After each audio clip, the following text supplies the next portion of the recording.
All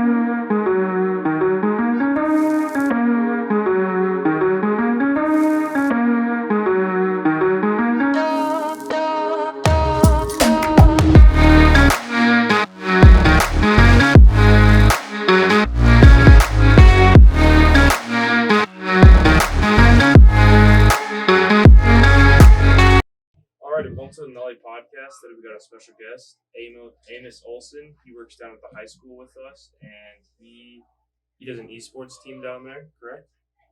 Yep, this year we're running a Mario Kart team. We've also run a Valorant team, an Overwatch team, and a little bit of a Rainbow Six team.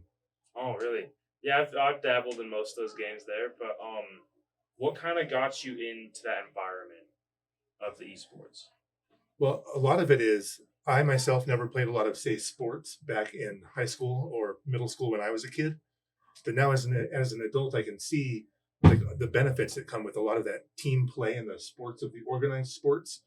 And there's a big difference between, say, kids playing football out in a field just with themselves, just having fun, and then kids being on a football team and having that structure and that team. And I see that, and I think there's a big benefit to that maybe not all kids are going to want to do the physical sports, Yeah, but they want the benefits of that team thing, or they don't even know they want the benefits of it until they until they experience it. experience it. Yeah, And then to provide like a similar structure to those traditional sports, but have it wrapped around a video game instead of a physical game. It just gives kids that opportunity that they didn't know they needed or couldn't have had another way. yeah, I see what you mean. I mean, you really get them into that environment where they enjoy what they're doing, but they don't have to. If they're not as athletic as some others, they can still be part of the team and still enjoy all those things, but just on a different scale. With video games. Yeah. Mm-hmm. And I was thinking about it, like a lot of the traditional sports are so different from each other. Like football and volleyball and cross country are completely different things. But as official sports, like there's so much that's the same. Like there's a season that everybody agrees on. There's practices that you have to attend. There's a role within a team that you learn how to do. There's scheduled competition against other schools that have all agreed to the same thing. Mm. And then the thing that's different is the thing in the middle. It's football, it's swimming, it's Mario Kart, it's CSGO, it's football. Yeah. And that's like the thing that's different, and all the stuff around it, all the benefits are the same. Mm-hmm. And so just having that be a e-sport instead of a sport doesn't seem to be that big of a difference to me. No, I think it's the same type of environment. It's the same thing. Practices, you're all playing competition, all that. So I don't really know much about. I play games and stuff, but I don't know much about esports in general. So how would if you went to a practice per se, how would that look like?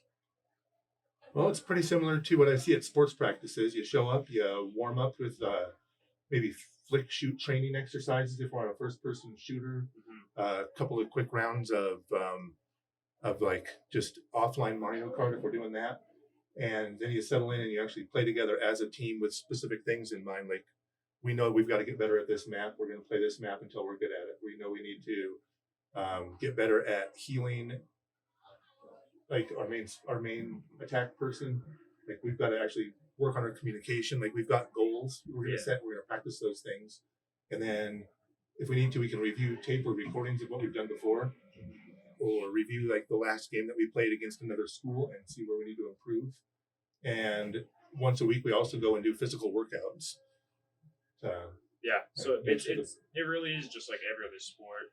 Like you're coming in and just. And I think people get that mixed up almost. Mm-hmm. They think it's not as much as a real sport, but you put in all the time, all the effort, as all the other sports too. You're going to practices, you're even doing physical things. It's so similar to just everything else that's a real sport, which I would clarify as it is. Mm-hmm. Which people sometimes, I don't think they see it for what it is, for the time you need to put in. And that's our goal. That's what we're trying to do. I've noticed a lot of other schools run it like a club where people can just show up and play the game they want to play, and they are playing with their friends and doing what they want to do, and they sometimes show up and sometimes don't. And we don't want that. We want the actual benefits of having the organized sport. We have grade requirements. We'll set up tutoring if someone's behind. Mm-hmm. Like we want people to be successful in all areas and to make this look serious because it's going to be serious. Yeah, I know what you mean. So what do you think? Because I just saw a thing in the Olympics they added an esports whole section. What do you think on that?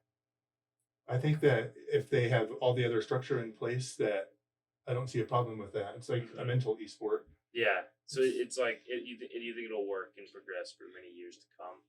I think so. Like internationally, esports is a lot bigger than it is here. Oh yeah. Like South Korea, some of the biggest like celebrities they have are esports players, and they've got whole TV channels dedicated to it, multi-million-dollar arenas. And they're starting to build multi-million-dollar arenas here too, like in Texas and Los Angeles. It's not very profitable yet. Yeah, I was going to touch on that. So I've seen a lot of things. The people at the organizations, let's just take a big one here, like FaZe or something like that. They're not very profitable yet, and a lot of them aren't. They're losing money. But do you think that and the environment there could grow to where it can be profitable, and those teams can make money just through the years now? I personally think it can get there. There's a big cultural shift that needs to happen, but it's not happened here yet, not in America. Yeah. The countries where it has happened, it has become very profitable. But in the United States, it's not become that yet. Yeah. I mean, I've seen a lot of teams. I know that I think it's TSM. They're profitable. They're one of the biggest out there. But there's a lot more aspects. You obviously have the players that'll go out and compete and stuff. But when you're at the high school, do you ever look into then content creation through, like, let's say YouTube or Twitch? Do you work with them on that? We haven't yet. We haven't found the right person who wants to. We're hoping that some people like maybe you guys growing up from the middle school who are in this environment already would be interested. We've played against other schools where, like in Colorado, that have like a shoutcaster just calling the plays, commenting. Yep. And it's a lot of fun. It really adds a lot to it. And we've got the technology in place now where I could stream all 5 or 6 people's screens to somebody's mixing station, and they could be commenting, switching screens.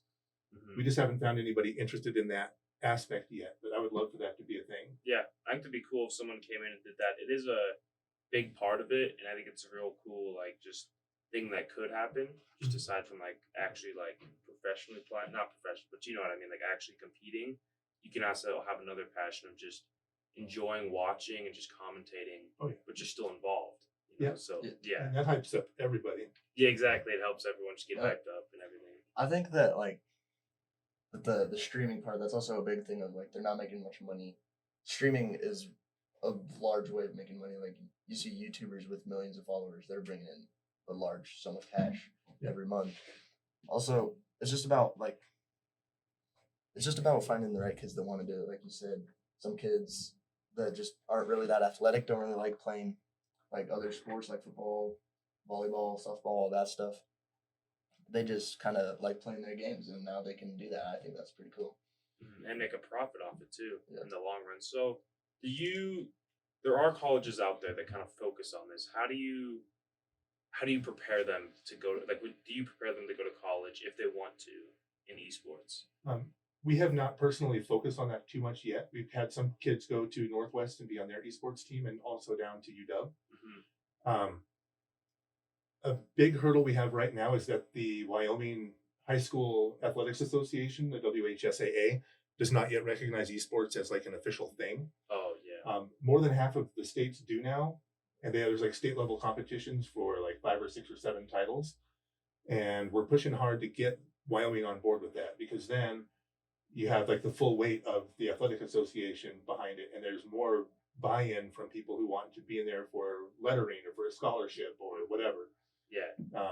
So we're pushing toward that, and there's a lot of organizations pushing toward that. It just hasn't happened in Wyoming yet. I see. Yeah, that could be big.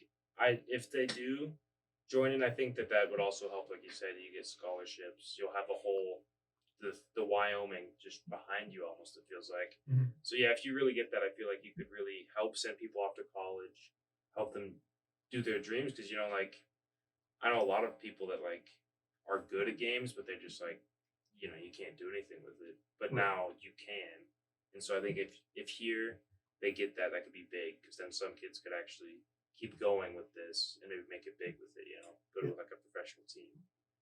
And I've noticed like there's a lot of kids who are good at games by themselves, but they've never learned how to be like working together. And that can be a huge barrier sometimes. Like it's sometimes easier to start with somebody who doesn't know how to play, but they know how to work together. And you can build a lot with that. Yeah. I mean, I've I've played games before, like you were mentioning before, like Siege. I've played that quite a bit, and you'll have some guys on there that just are just real solo. Like you'll just, but like on an actual team, you'll need it. Like you said, it might be better to have someone that's just like new to it, but knows how to work together. Because then if you work together as a team and not just try to go solo, then you can actually, it's just like real sports, and you can just, it works together when everyone's collaborating, and you get everyone together, and then it just clicks, you know. Yeah, You and it's the win. same people every time, and you know you can rely on them. Mm-hmm. Like if you're just joining in with 5 random people every time you play football, you don't know who You don't know what you're doing yet. You don't know Yeah. if he can throw it good. Yeah. He's going to catch it. You don't know. Yeah, if you know that this person can heal you every time you're going to take damage around the corner, you can go around that corner. Because you know that they're there. Yeah. Yeah. I know what you mean. It's really so similar to just regular sports. And I think people need to understand that. And I think, again, with the Olympics, that'll help that, spread that. And even maybe in America, make it even a bigger thing. And I think in the next well, how long do you think in the next years will it take for it to become an actual big thing here in America? Well, I think within the next 10 years, like it'll be profitable at a national level, and there'll be bigger things at colleges and more arenas. I don't know how long it's going to take in Wyoming. Yeah, Wyoming. Yeah, we are pretty like rural, I guess. You know, like I feel like we aren't seeing everything else because, like, you're saying that 50 states do, half the states have it. Yeah. They're working together, like with the actual state, and they're part of their association. So hopefully soon, Wyoming will join some of those states that actually do that, so that you can again give kids like experiences and then chances to go farther with it, and then even make money off of a big team. So yeah, I mean, yeah, we'll see. It'll be like you said, it'll probably be around 10 years if things grow, but you'll have to get that cultural thing where everyone knows what it is and enjoys it, because it is it's fun to watch. Like if you watch it, it is fun to watch. But and a lot of that depends on the announcer or the shoutcaster. yeah, Like they need to kind of be the interpreter of that.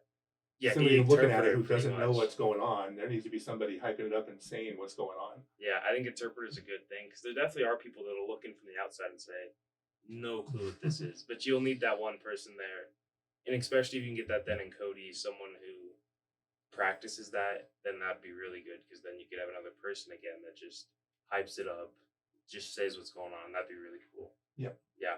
And maybe with the Olympics, we can get a couple of stars that are household names eventually. Oh, You yeah. can have like a household name that's a football quarterback.